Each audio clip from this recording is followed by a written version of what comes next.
All right, but back to 1958. Those 25 dopers hanging around the Tender Loving Care Club with Chuck were living on knife's edge. Money was thin, and many didn't know what would happen to them if they all went their separate ways. We're going to do the weekly again? The group survived by stealing, sometimes hooking, subsisting on whatever they could hustle. Many of them had only known the lives of the street junkie or the career criminal. If they were going to pay rent, have a place to eat, and a cot to sleep on, they needed to make money, and very few had had straight jobs before. So essentially, Superwater Pets, you can download the app for free on Steam, on your phone, you can play it in browser. There's a link that Fosterbot just sent above, okay? But it's also so like if you want to join, it's going to be a little bit of a shock initially, okay? But keep playing because it takes quite a while to like just get in the groove of how the game works, okay? Most people who are joining right now have played a lot of rounds, but don't stress. Like if you want to play, well, first of all, don't get addicted like everybody else. But yeah, just like even if you're not doing too well, try to like just keep up. You know what I mean? But don't stress. Like it's gonna be initially very fast as well. But the best way to learn is to play it. Yeah. True, not talking about addictions. LB is peddling and you want to chat. True. I am. This cohesion, this group struggle, this communal effort was part of what animated the group and brought them together. But you can play on mobile. Yeah, I mean, the worst thing for an addict is to be alone. He shuts off. Download the app. He withers like those old people who die because they don't know any other old people. The junkie trying to get clean needs to be around other people. And it's finally at this point in the story that Synanon earns its name. There's been a lot of Okay, I'm gonna say this one more time for everyone. That's not listening or didn't listen the first time. Okay, you can play on your phone. You can download the app through Steam. Okay, and play on your computer, or you can also play in browser. Okay, type in through itch.io. Let me copy this link here. Okay, now you don't even need to log in. Okay, right. Then what you do is once you've got there, you go. And you click on play. I think then you click on... Okay, what do you guys click on to get to it? I can't remember. I always start the arenas, so I never know. But it's play and with friends, and then there might be a pop-up being like register your account. Just click later. You don't need to register your account to be able to do this. And then you have to type in a code like join private, and then you put in this ELBY. Type in LB. Okay? That's what you want to do. ELBY. Okay?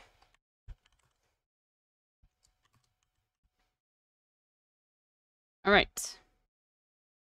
Speculation on the precise origins of the name. It certainly sounds sinister enough.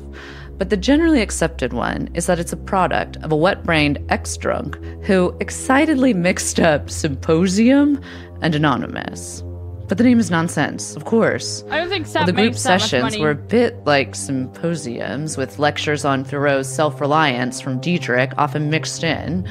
There was absolutely nothing anonymous about the program. And the group would soon seek as much publicity as possible.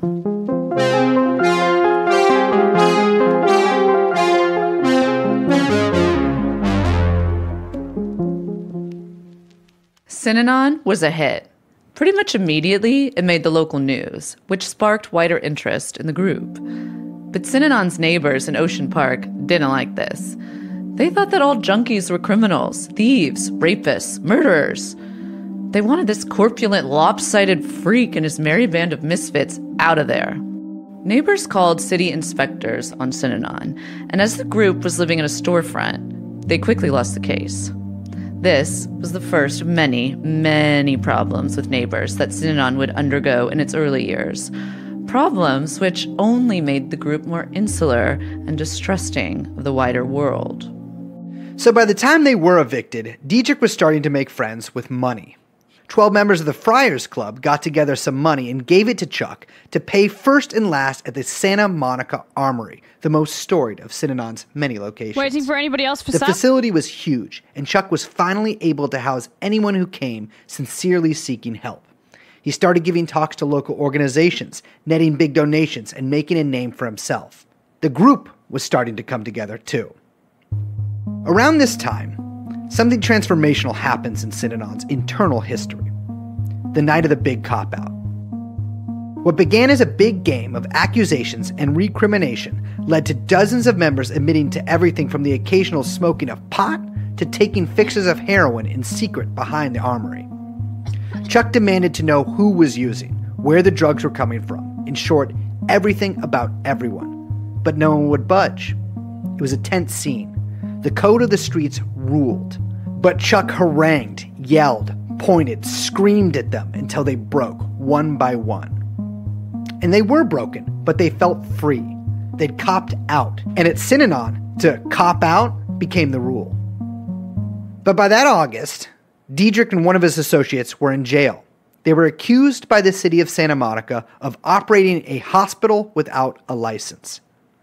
Now, Chuck lost the case, but he showcased his willingness to go to jail for the organization, and with that came vigorous defense from allies, a shit ton of positive press, and a boatload of addicts from all across the country. It also showed Diedrich that strength mattered. Now, I think it's useful for us to talk a little bit about what life at Synanon was really like. Okay, so you're a junkie who stumbles in. Maybe you took a train all the way from the Midwest or East Coast or somewhere. You're shaken. You took your last shot the night before.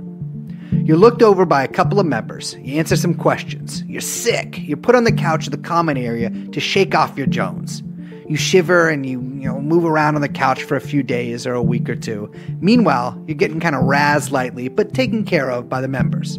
The minute you're better, then you got intake, real intake, where the laws of the land are laid down for you.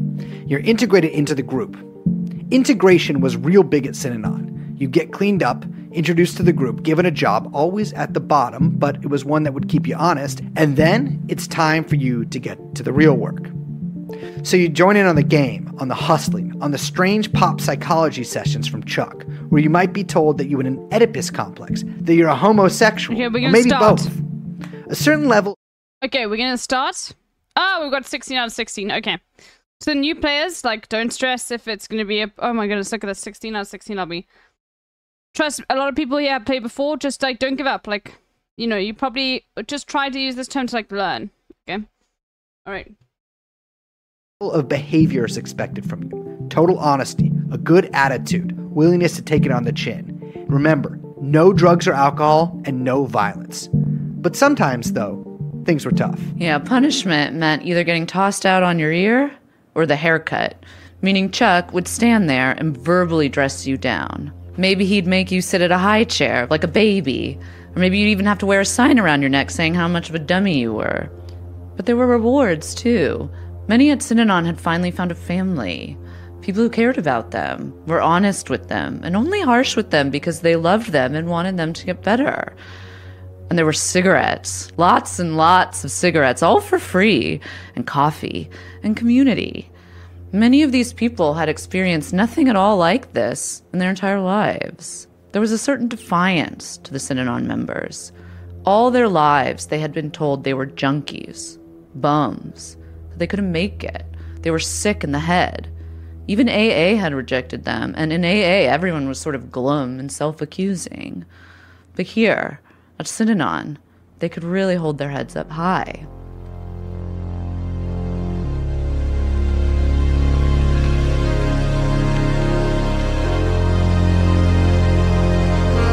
I don't know what's happening. Don't worry.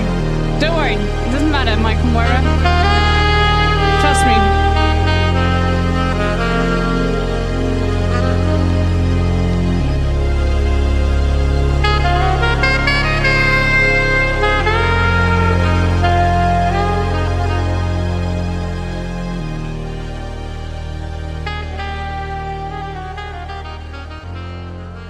Hello, Liz.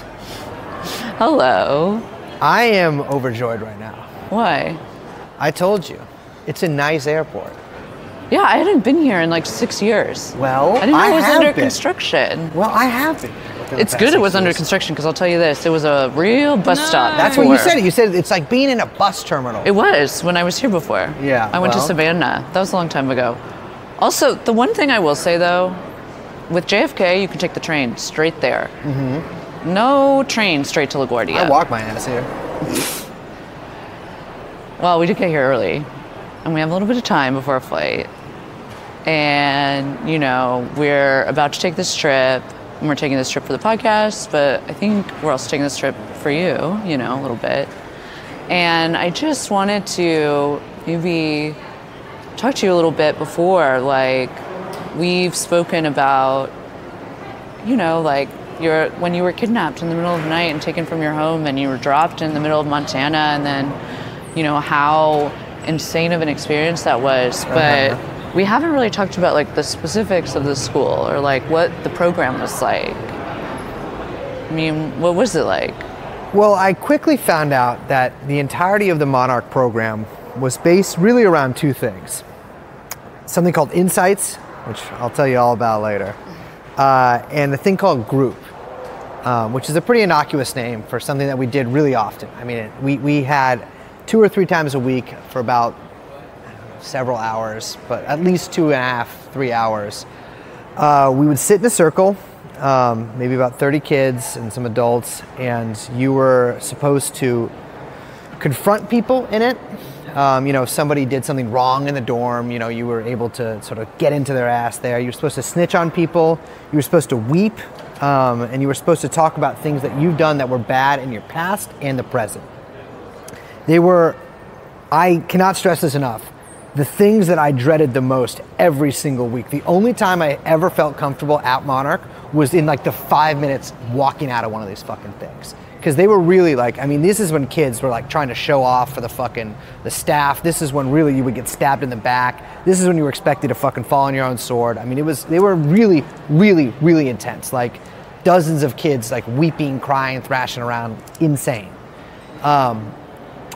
And you were also supposed to, you know, if you had an attraction to a girl in it, in the program, or a girl had an attraction to a guy or whatever, you were supposed to make that known in the group, and you're supposed to sort of tell on yourself there. I don't know why you were supposed to do that, but you were. And so, you know, if I had an attraction to, you know, Catherine, I would get across from her and look her straight in the eyes and say, Catherine, I have an attraction to you. And then you wouldn't be able to talk to Catherine for several months until you were able to report back that you no longer did. I, of course, being typical 14-year-old boy, I never did that, not willingly. But I did have a crush on a girl whose name I can't remember. I actually can't remember anything about her, but I'm sure she was beautiful considering my taste. And I had written in, this is the most embarrassing story I have literally ever, I did not tell anybody this story until a few years ago. So I'm going to try to tell it with as much verve as possible, but I had an attraction to this girl, and I wrote in this kind of journal, whatever thing, that I would like to kiss her. I think that's about as explicit as it got, but I sort of wrote out this fantasy that I had. I didn't really know about how all the other stuff went, so I don't think I could have gotten that far with it. And, you know, you weren't allowed to kind of have these personal possessions that was really, especially anything hidden. And so during this check, they discovered this, and they, of course, read it. And then I was to bring it, actually, into a group and get up and look this girl in the eyes and tell her exactly what I had said about her, exactly why I had said it about her, and exactly what attracted me to her. And then I had to apologize to every single person in there. And I did that multiple times. I only had to tell her once, but I had to apologize to everyone once. It's probably the most mortifying moment of my life to this day. And I have a life chock full of humiliating moments. After that, I was put on bans from girls and I think female staff members for about 2 months. I wasn't allowed to talk to anybody or any girls. And they weren't allowed to sit at the table with me. They weren't allowed to work next to me. They weren't allowed to, like, you know, if I needed a fork, they couldn't hand me a fork. It'd have to go through somebody else.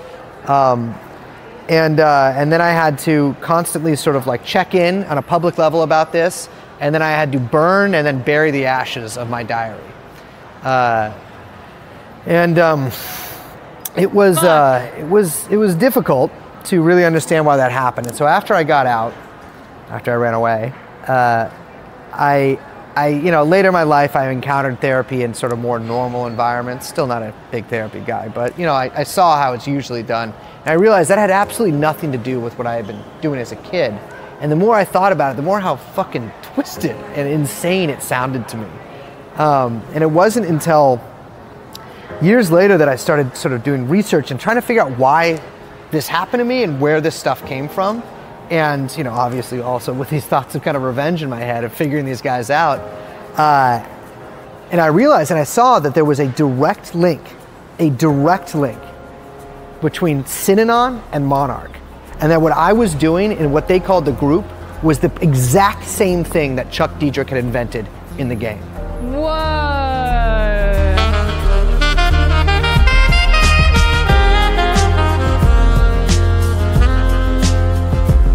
On the next episode of The Game, the story of Synanon. That's insane. Boom time in the people business, the DoD's human potential, and the ecstasy of a shaved head.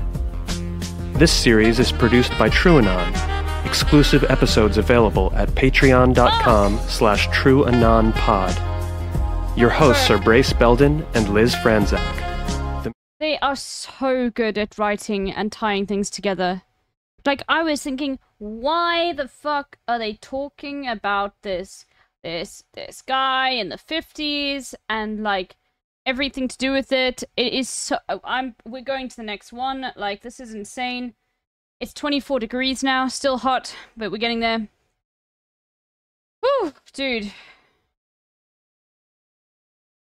Insane.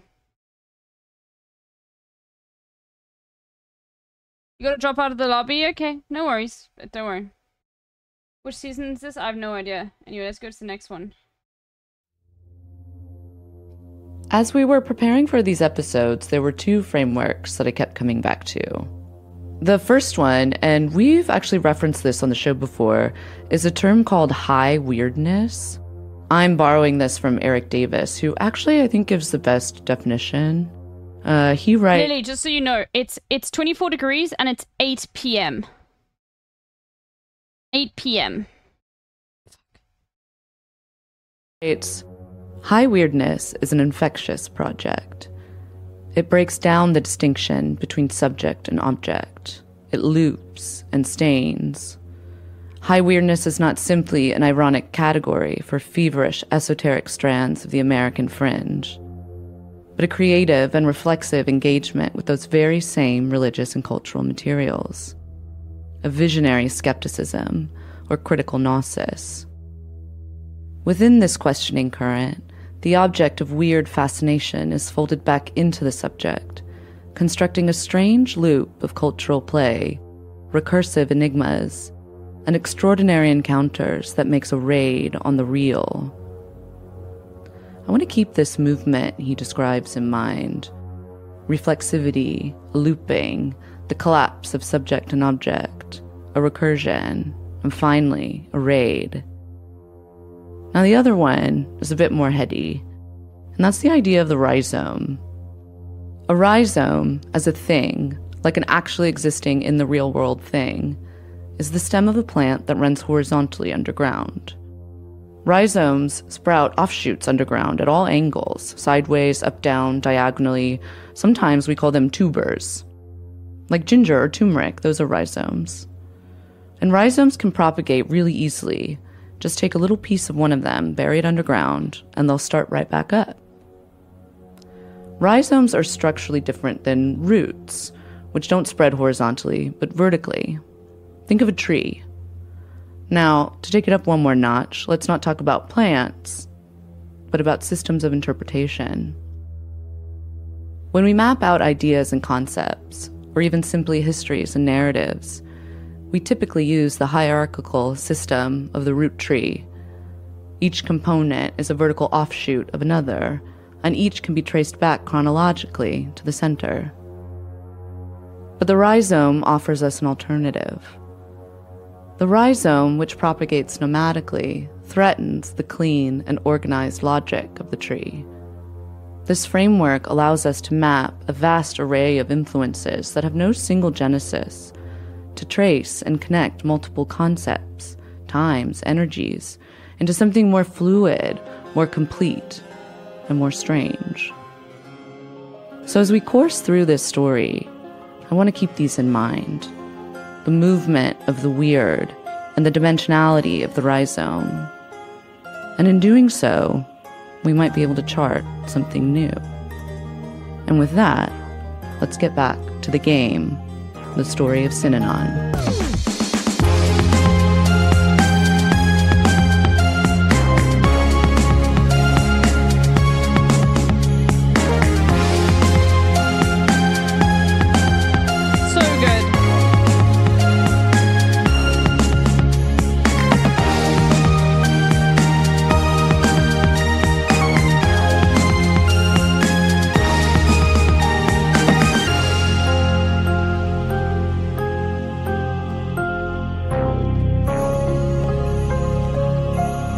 Oh shit, I think I just ran out of electricity. Synanon! It was the word on everybody's lips. In the first half of the 1960s, before the ochre ball of long hair, paisley vests, bell-bottom jean rapists, and brainwashed murderers known as the hippies spread their putrid stink of armpit all across this great land.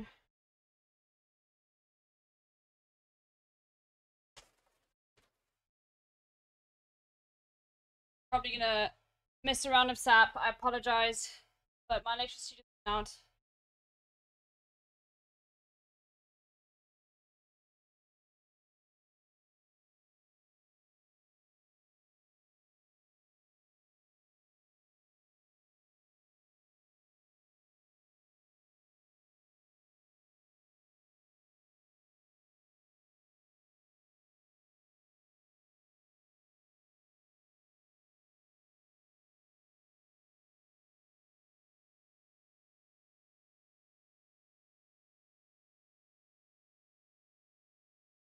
Oh my god, and there's no light.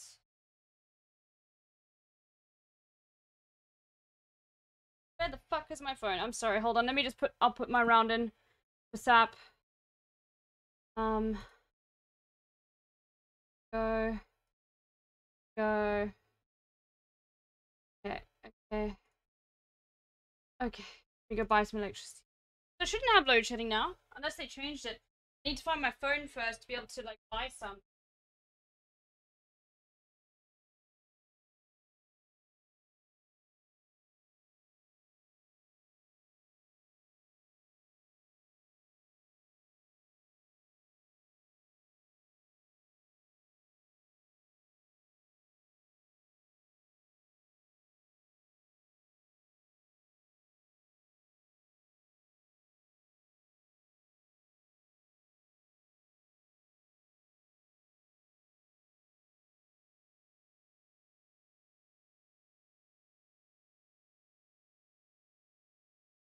Wake me up! Wake me up inside! Can't wake up! Wake me up inside! Save me!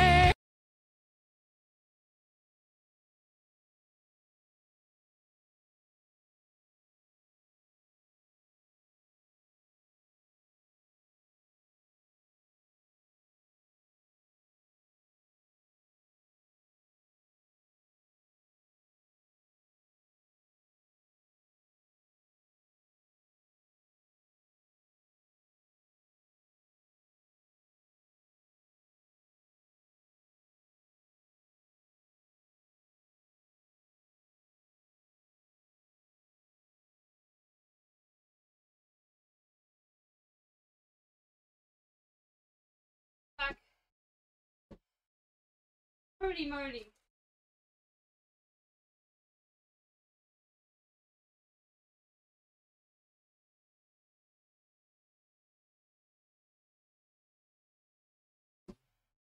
That was annoying. Quickly put my thing in. I'll put Trunon back on. Okay. We go here, and I probably lost that one. There we go. We put this one here.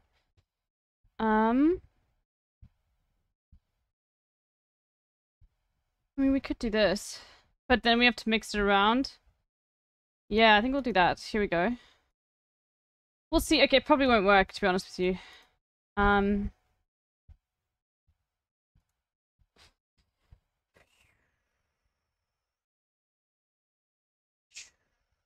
Okay. Now I can move everything back over. Great. Fucking... Thank goodness for UPSs. Thank goodness for... I found my phone. I had to buy electricity on it. Sorry, South Africa's got a pay-as-you-go system, so... It's like buying money for your phone, you know? Okay. Let's continue, everyone. We shall continue.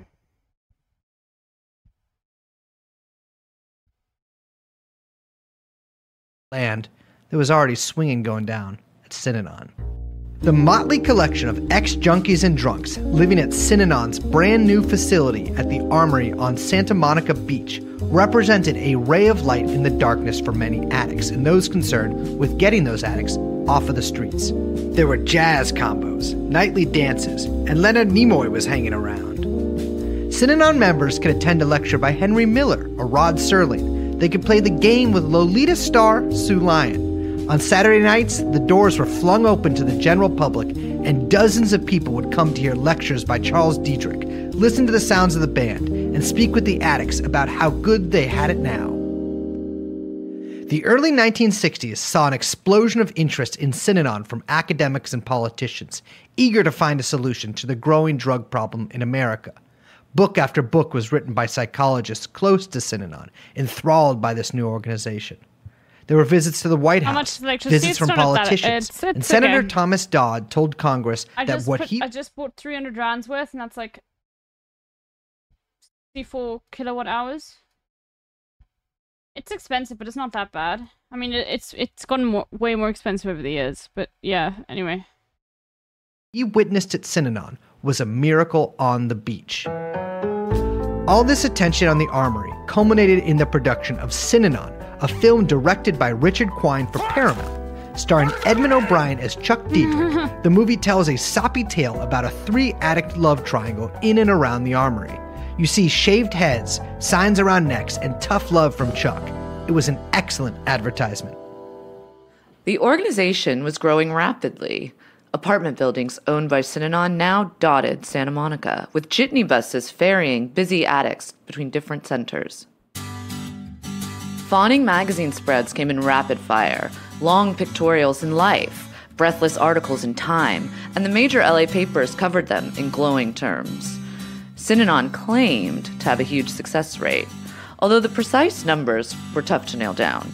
Some members stayed, some left, and some were even graduated. The pizza bread is so OP. The 60s were the formative decade for Synanon. It's worth talking about some of the aspects that were so important and so unique. If there's anything to learn from the business of tending to fuck-ups, it's that, if you play it right, you can make some pretty decent money. The rehab industry in America rakes in $42 billion each year. And if we take the position, and we do, that the modern industry came whole cloth out of Synanon, then it really got started on the right foot. Dietrich had said that Synanon was in the people business, and that business was booming. Gone were the early days of begging and theft. Synanon went into the automotive business, eventually growing to own Gulf Oil and Texaco stations up and down the West Coast. What? They got into car repair too, and were even gifted a mortgage company. What? That's insane.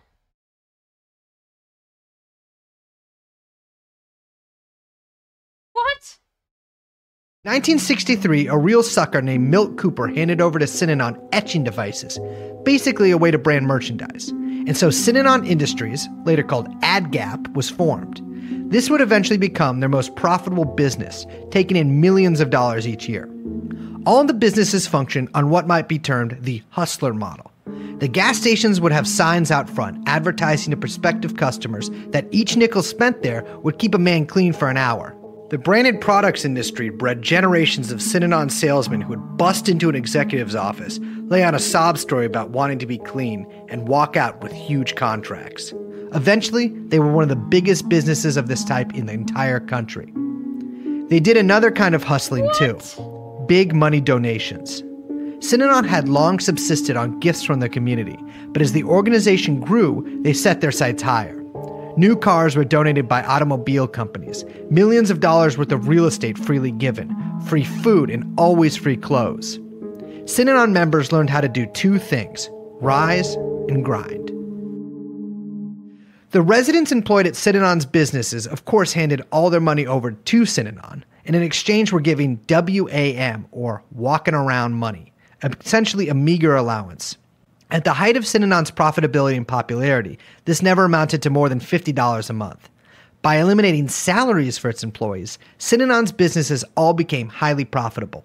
By 1968, the branding business alone was raking in over $1 million a year, all tax-free. But while it is this podcast's position that taxes are fucking stupid and should never be paid, Synanon was making a cardinal sin. Never be a famous thing that does funky shit with taxes. While they might not know it yet, they were digging what was to become the grave that the IRS would bury them in. Now, Synanon wasn't just making money like a business, it was structured like one too. There was a board of directors and a great deal of senior staff that existed basically to rubber stamp whatever decisions Chuck made. He was, of course, the CEO. In 1963, he told Danny Casriel, "I needed dummies I could control." And Chuck, indeed, had plenty of dummies he could control. There were even special games for the Synanon board where he could unleash his full fury onto his opponents. Chuck micromanaged, sometimes down to the smallest detail, and longtime members, some of whom had been with the outfit since the very start, would find themselves demoted to the level of a newcomer if he thought they were gaining too much power on their own. But Synanon was growing a vast empire, and little fiefdoms emerged, with power centers convening around charismatic or longtime members. Chuck would let them go ahead for now, as long as it suited his purposes. So things were going great. In fact, Chuck was bowled over by success, and it started getting to his head. What he'd created at Synanon, many had called impossible, but he had done it. He had reforged the most fucked up members of society, not only into productive citizens, but into good, responsible people. Oftentimes, he thought, the folks at Synanon were better than a lot of the squares on the outside. Squares. So Synanon's geographic psyche started to really get out there when the first Tomales Bay property comes into the picture in 1964. This is where alarm bells should start going off. It is a poor idea to get involved with a group that's building any kind of compound.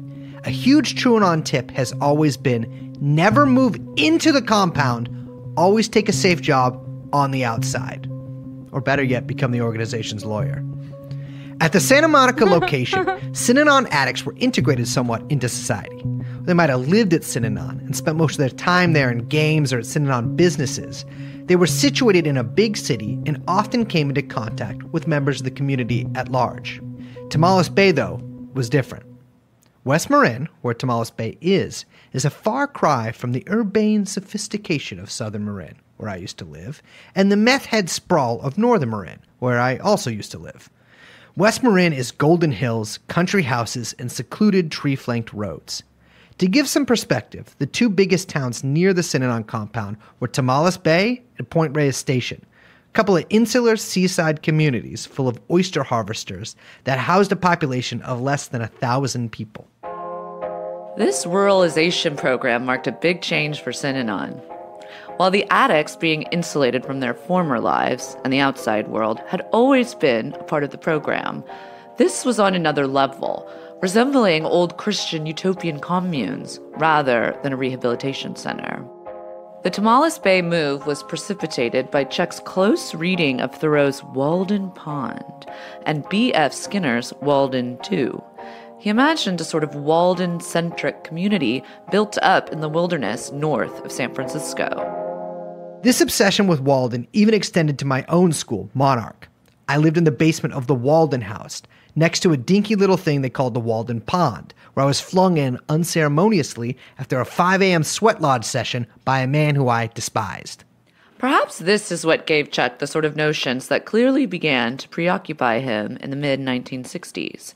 That Synanon was keeping many addicts clean and off the street was undeniable.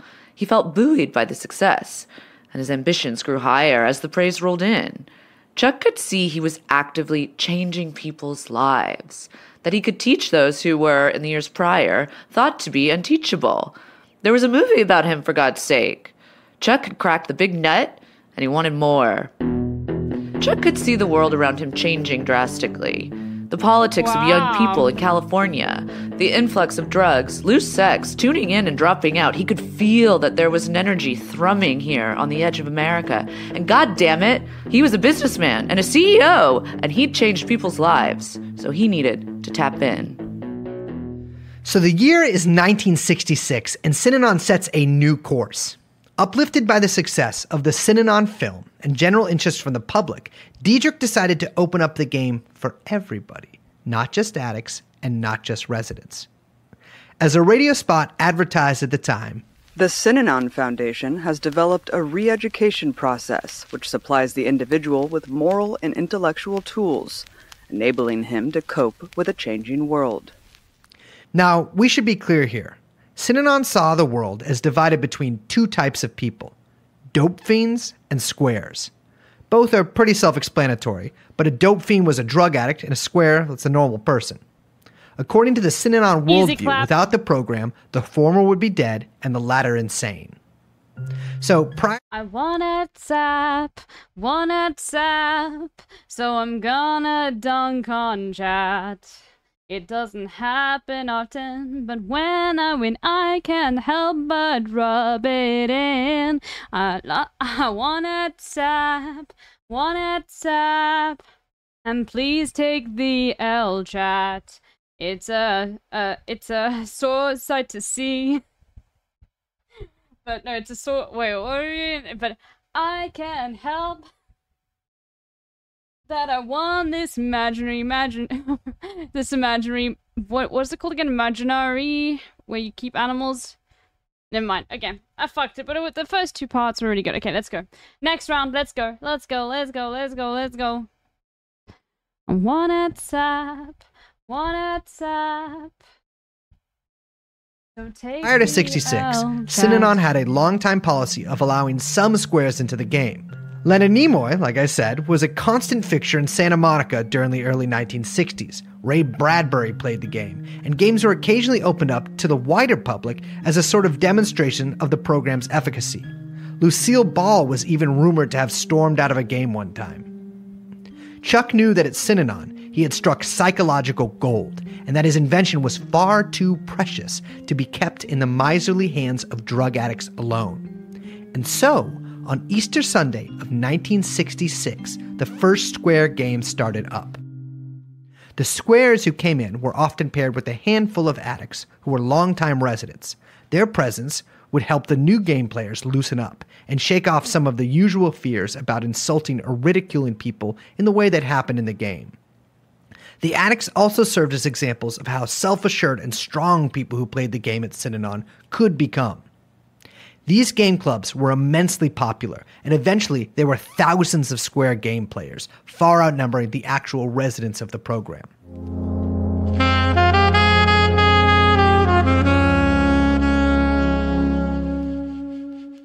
So I think a lot of people out there listening are probably somewhat familiar with the California cultural landscape around this time.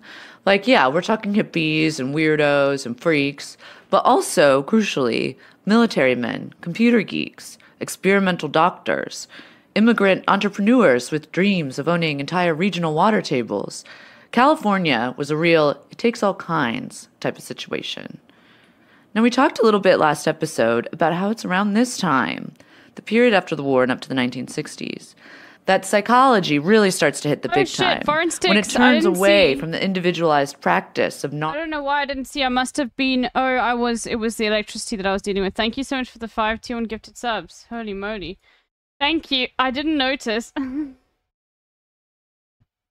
That was when I was dealing with my electricity.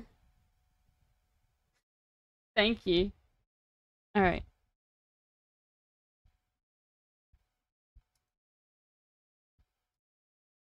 Yeah, there was secret gifties. Gnarly, difficult analysis, and is ideologically and fiscally supercharged into something new.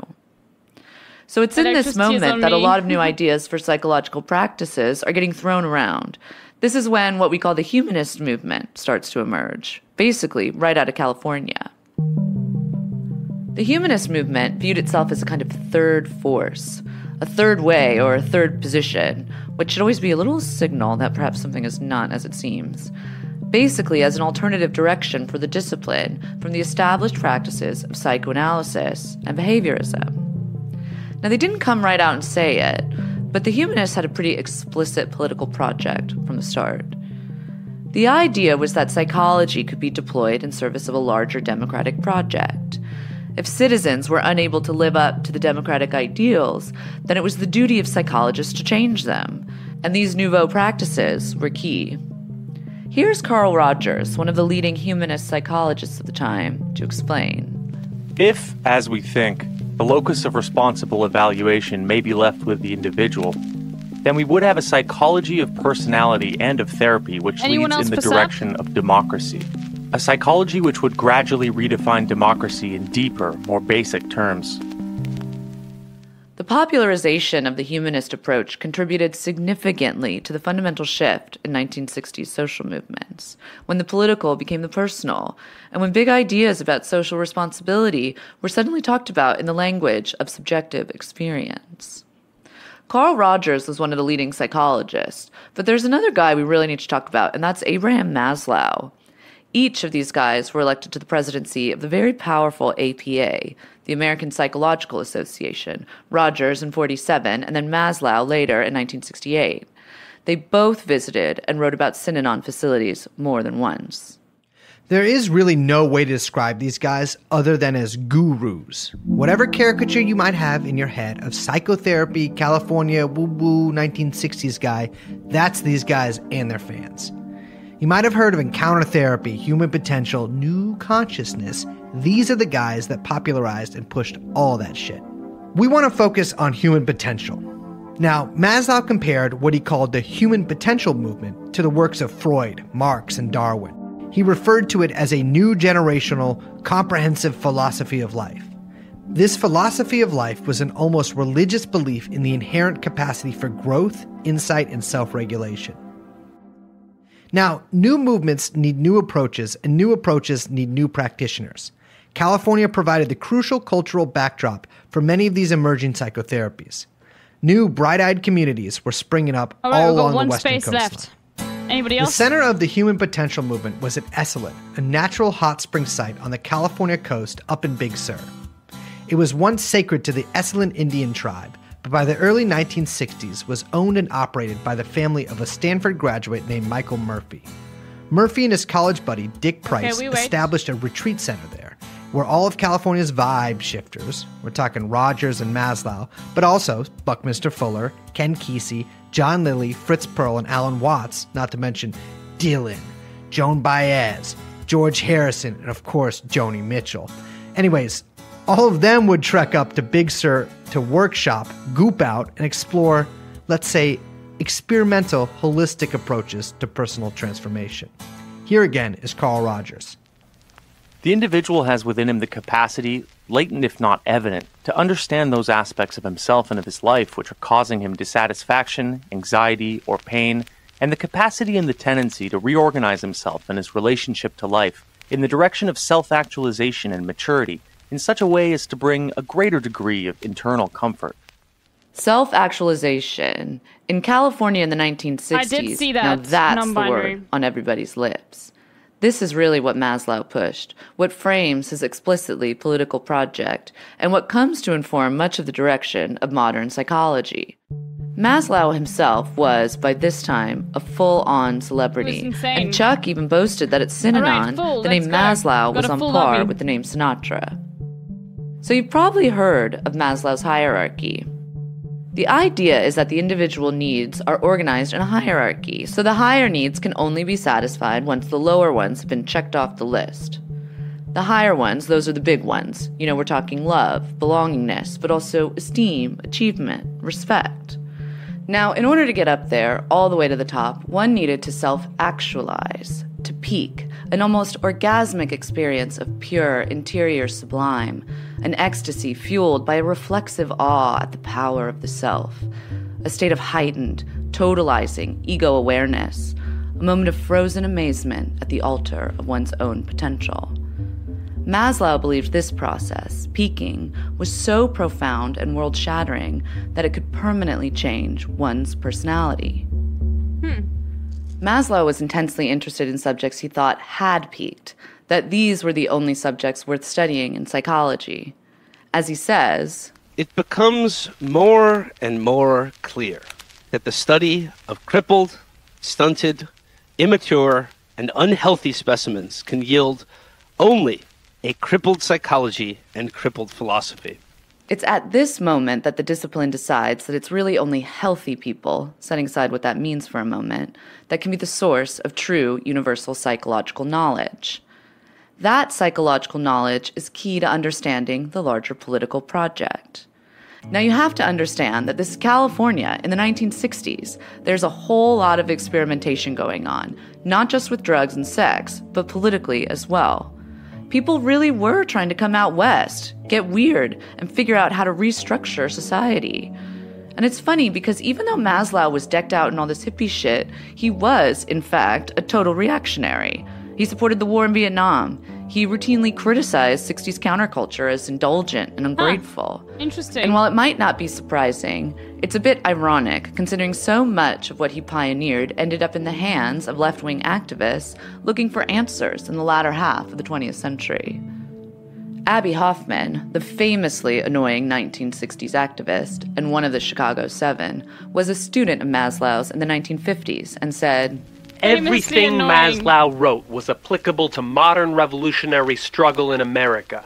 Maslow even had a concept utopia mapped out called Psychia, which was a society committed to democracy but opposed to actual laws. A community devoid of any nationalist passions, with no crime or unemployment, but mutually recognized and respected individuals, united in a kind of laissez-faire capitalist, anarcho-individualist, anti-system system? I don't know, maybe it sounds a bit familiar? Let me be explicit. Maslow saw Synanon as a potential Psychia test case. In fact, on a trip to Synanon in 1965, a place he would later go to great lengths to distance himself from, Maslow had this to say. "The churches are all changing. Religion is changing. There is a revolution going on. They are all growing in the Psychian direction. That is, the direction of a more fully human people. You can take your experience as an object lesson, as a biologist would talk of the growing tip of the plant. This is not just a little backwater. Maybe this is the growing tip of mankind." Maslow's focus eventually moves from studying those he thinks have peaked to trying to figure out ways in which peaking could be induced. This is, after all, part of a larger project, and if the goal is a better society, then we need better people to create it. Maslow, like Chuck and the doctors at UCLA and everyone else in his milieu, had speculated on and dabbled in the use of LSD to produce peak states. But it's really encounter therapy that Maslow sees as the main vehicle. This therapeutic practice emerged in the 1950s out of social psychological research into group dynamics. This research included the manipulation of group processes in order to produce something specific, whether it was an idea, a powerful emotion, an outburst, or a revelation. So it's no wonder that what Maslow saw at Synanon, what he saw in the game, was nothing short of a revolution. Now I want to take a slight detour for a second and talk a little bit more specifically about the research that encounter therapy partially emerged from.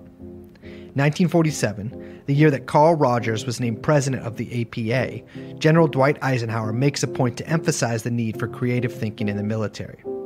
This is basically a tacit acknowledgement that the Cold War had already begun, and that the American military needed to focus on how it could win. Eisenhower wanted his officers to imagine warfare in the future, and in order to do so, they needed to set up study groups devoted solely to creative thinking. Here's Eisenhower speaking about his newly established Naval Advanced Study Group. "I want them to give me the wildest sort of guesses. I have issued instructions that no one is empowered to give them instructions, including me. I don't want their minds sullied or dirtied by any sort of fixed thinking. So these elite groups of military men, they'd be separated out, sequestered, isolated away from practical thinking and concrete objectives, with the idea being that without their minds polluted from all of those corrupting influences, they would be free to think bigger and better, and that the ideas required to meet the Soviet threat would simply spontaneously and creatively Oh my goodness, emerge. of course. Nearly 10 years later, in 1957, Abraham Maslow was invited to give a speech at the U.S. Army Engineer School at Fort Belvoir in Virginia. He tells the officers, among other things, that in order to become more creative, they would need to get in touch with their unconscious. He says, out of this unconscious, out of this deeper self, out of this portion of ourselves of which we are generally afraid and therefore try to keep under control, out of this comes... Bro, I just have to say something. Like, why... The American government is so fucking weird, dude. Like, why did you think that this shit would get rid of the scourge of fucking communism, dude? Bro, it blows my mind. I'm just thinking, why?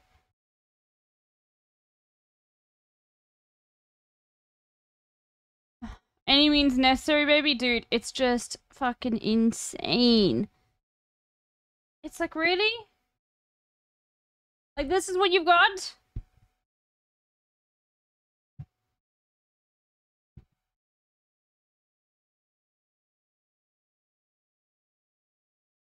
Yeah, motherfuckers were trying to self-actualize communism away.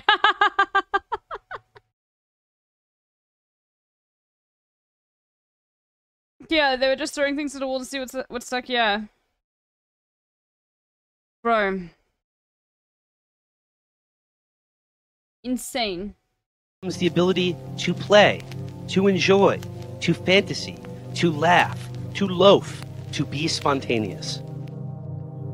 What Maslow is speaking to is generally known as the field of creativity studies, a way to bring the foundational principles of the human potential movement out of the beach shacks of Santa Monica and into more respectable arenas. In the American post-war boom, everyone was attempting to theorize new and exciting ways to expand production, including new ways to produce knowledge itself. Creativity, as a field of study, offered psychiatric practices the forwardest off-ramp modern production required. This meant management, public relations, and, as Maslow demonstrated, the military.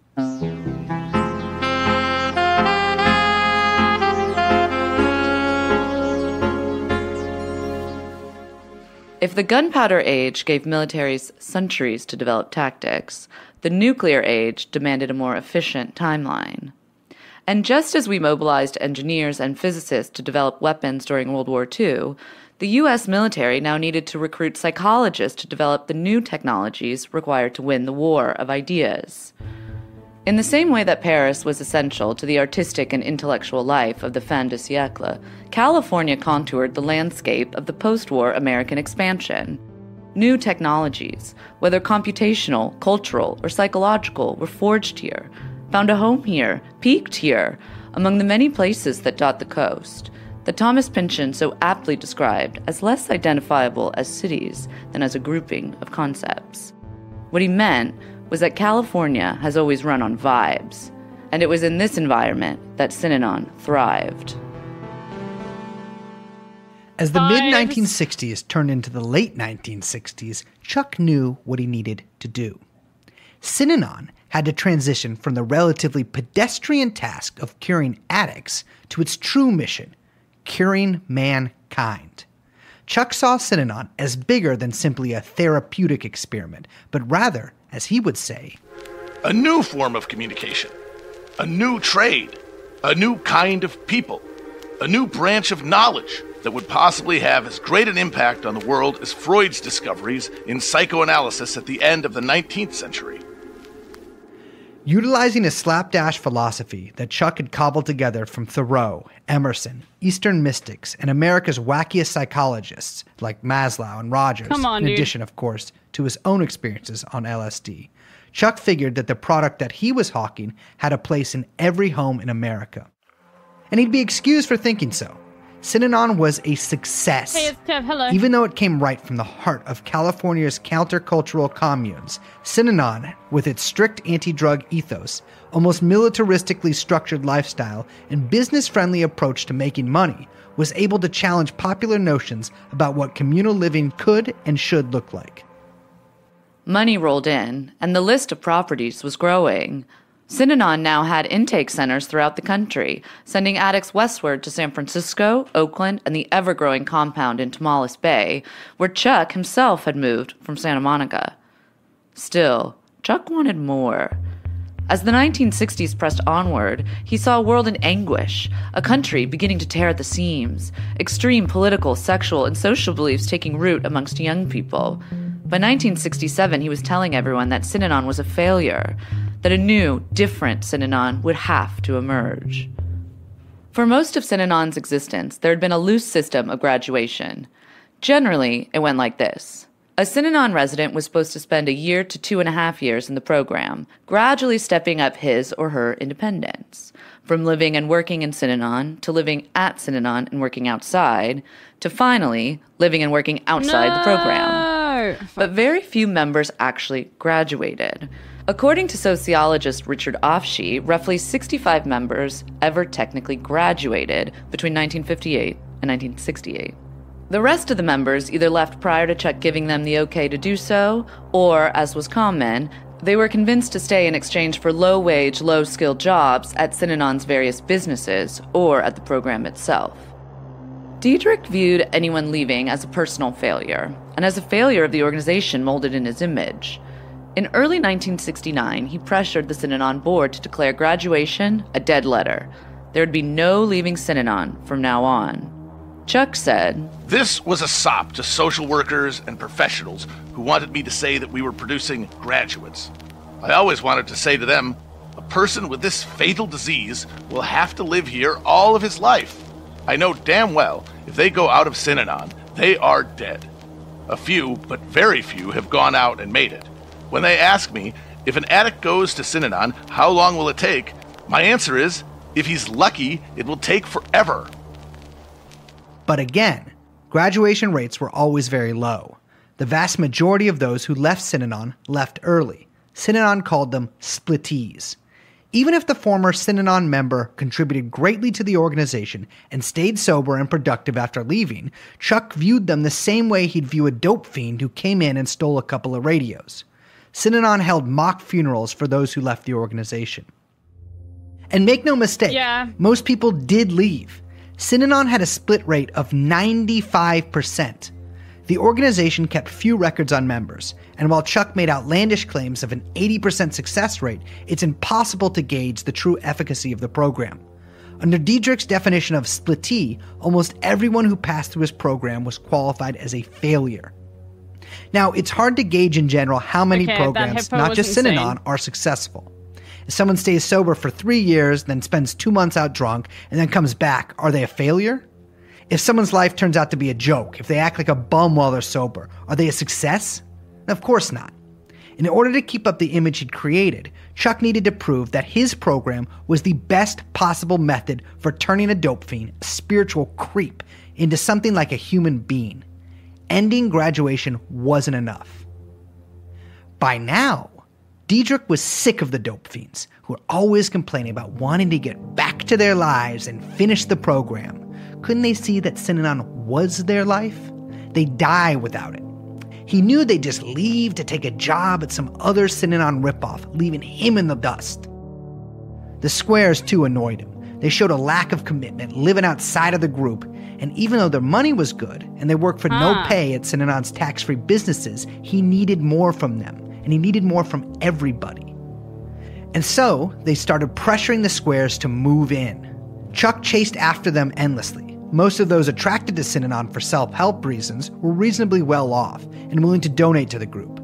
While they never came close to outnumbering the recovering drug addicts living at Synanon, the Square contingent changed the dynamic of the organization and moved it even further from its original mission. Synanon continued to be hailed in the press and by politicians as nothing short of a miracle. Synanon Week was declared in San Francisco, and a massive street fair was put on Haight Street. Outside of the grumpy neighbors in Santa Monica, there had been vanishingly few detractors. One critical article in Ramparts magazine, a few Bircher pamphlets. But Chuck found his flock unruly and a society that didn't give him his due. The methodologies of control were already in place. The insular communities, the common language, the games that allowed anyone to be browbeaten into submission. Chuck would, begrudgingly, continue to administer to addicts and drunks, and any square that walked in. But it was time to start pushing in some new directions. He'd already had some success in utopian living with his concept of integration. This word had multiple meanings. A primary one, of course, was the integration of races. Synanon, much to its credit, had a firmly commingled population from the beginning. Black addicts were accepted as willingly as whites, women worked the same as men, and everybody was presented with the same opportunities. Chuck himself embodied this in his marriage to a black woman named Betty Diedrich, an actress turned junkie turned prostitute who entered his life as a resident of the program early on. Chuck took a certain pleasure at his interracial marriage shocking the Santa Monica elite. There was, supposedly, no class divide either, although Chuck and those close to him were given huge paychecks, giant houses, and generally did whatever they pleased. Chuck called it the most successful experiment in integrated living in the segregated world. What Chuck saw on LSD was the same thing he saw in the Synanon program, in the game, in the interactions he observed between all those living at the program, something that could change the world. The prejudices of class and background would disappear at Synanon just as surely as the prejudices between black and white.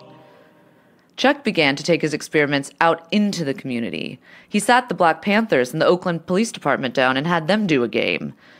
All right, I'm probably gonna, when we're done with this game, end it for today. I know that, like, tiny, incredibly short stream for me, only, like, less than 5 hours. But I should not have stayed up till 5 a.m. playing Elden Ring yesterday. And it's just too hot for me to, like, even consider gaming. Like, still.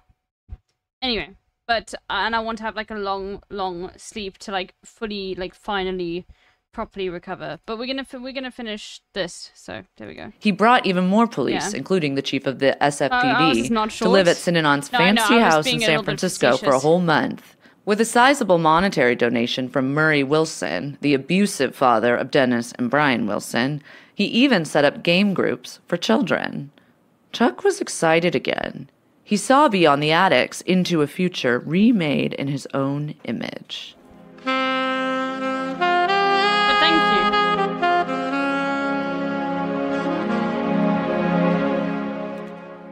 Yeah. To the addict getting clean, there is Hot no... plus tired is... You are so right. I have toast for brains. Okay, it's the worst. I can't stand being hot. Like, I can't get anything done. I hate summer so much. When it's so hot that you can't literally get shit done. Do you guys know what I'm talking about? Like, it frustrates me so much. Anyway. No greater tool All you want than to do the is cigarette. sleep. I have smoked 100 million menthol cigarettes in my time spent at various facilities. I actually continue to smoke to this day. When entering AA, old-timers will caution, don't give up smoking, it's all you got. For the first decade of its existence, Synanon's single largest expense was on cigarettes. Chuck himself was a 3-pack-a-day smoker. Yeah, he had I know. been for decades. But his doctor thought it was a bad habit. Cigarettes had begun to get a dark reputation for causing cancer and curing COVID-19. So he told a few white lies to Diedrich and made him think that he was going to die. So in the early months of 1970, Chuck gives up smoking. And he tells everybody else, you're going to give up smoking too. Overnight, the single most precious substance to the addict, nicotine in any form, was permanently banned on all Synanon properties. This was the last straw for many members, and Synanon saw its largest wave of splittees yet. Hundreds left the program. The ban on smoking led to a series of witch hunts. Bro, the South African government banned smoking during COVID-19, and not for the reasons that you think. Okay, this is my theory, okay? It's pretty, like, well fucking understood. This is my true and on take.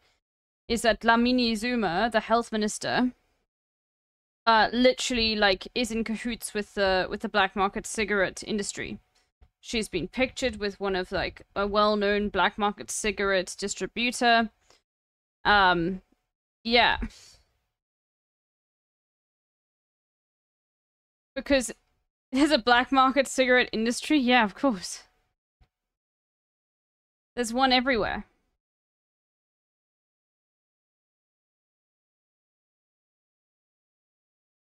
Unregulated cigarettes. Can we play the Zol song? No, I wanna finish this and let's go here. And brutal game sessions. Anyone who sneaked a cigarette or complained about the new law was harangued and ganged up on by his fellows. To be the subject of a game is an awful thing. The laser-tight attention of your fellows upon you, criticism beyond anything else you'd encounter anywhere else in the world, the unrelenting pressure could cause anybody to snap. If Diedrich himself was in a game, his invective combined with his stature would make anyone in the organization shrink into a bug. With this new law in place, punishments ramped up. The verbal haircuts that we described in episode 1, those had long since become literal haircuts, with the offending party snatched and shaved to symbolize their shortcomings. Hair was a privilege at Synanon, and shaving it was both a punishment and a sign that one was dedicated to the program. Mass head-shaving rituals would break out after particularly lively games, and some whole dormitories of men would cut off all their hair at the same time in frenzied displays of fealty to Chuck and his vision. Women, as it stood, were totally exempt from head shaving, being made to wear a stocking cap instead. Actually, Synanon's second big break in the pictures came about because of this. George Lucas needed a ton of bald extras for his pre-Star Wars science fiction picture THX 1138, filmed in the Bay Area. Synanon was happy to provide them. Synanon also lent members to Death Race 2000 and a Robert Altman flick that I cannot remember the name of. Now, Chuck's sudden smoking ban seems, in retrospect, like him testing the waters. His voice, more and more, became the voice of God, absolutely, and the stakes of the games became even higher when he participated. Even old-timers could find themselves kicked out, demoted to menial work, or sent to live in shabbier quarters, depending on his mood. Banning smoking was like breaking through a dam. Afterwards, whatever changes he made for his own personal health, the community made too. That meant when he cut out sugar and refined grains for himself, everyone else did the same. The years dragged on. Containment ramped up. Outside contact went down. Okay. More and more addicts and squares were moved up to Tamales Bay. Alright, we're gonna continue from this. Okay. Let me just like it so that I don't forget it. I'm gonna go there. Now I'm probably gonna be asleep in like an hour. I literally can't do anything when it's this hot. I'm gonna send you guys to a streamer called Rat Doodle. Alright? Whew. Okay.